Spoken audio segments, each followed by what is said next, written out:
The United States government is starting to prepare to take citizenship away from people.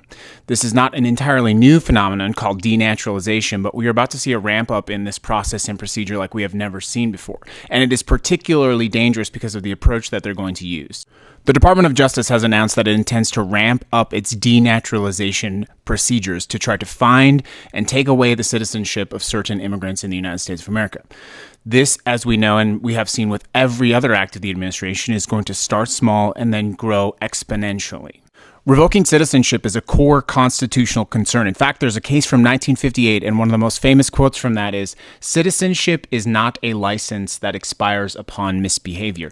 But this administration and this Department of Justice are about to ramp up a large-scale attempt to denaturalize people who are not naturally born citizens, and remove and revoke their citizenship and ostensibly deport them. Now, this is largely because their immigration efforts and deportation efforts have failed, and they have failed to meet their consistently unrealistically high deportation targets. And so it's easier to go after people who have criminal histories because they can find them, they can denaturalize them, and they can deport them.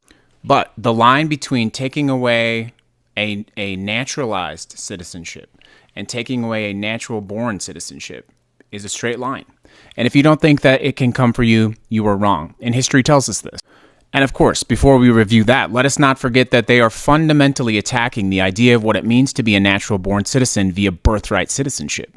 The core fundamental right of your citizenship is only guaranteed because you think it is guaranteed and because there has never been an attempt in the past to take it away. But in Germany, in the 30s and 40s, this was one of the first things that they did to chill political dissent. In 1933, they passed the Enabling Act in Germany, which allowed them to pass laws that specifically violated the Constitution. They systematically downgraded or changed citizenship status across Germany for people who they deemed unworthy of loyal citizenship. The Enabling Act allowed Germany to pass laws which violated the Constitution, and some of those laws allowed them to fundamentally change and take away citizenship, and they used this as a weapon to attack critics of the government.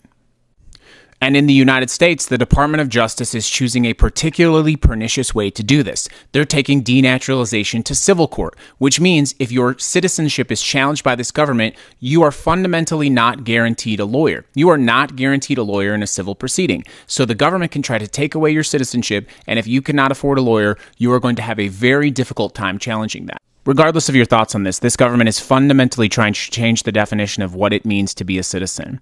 And they are making the loyalty test loyalty to this administration, which is something we all must resist.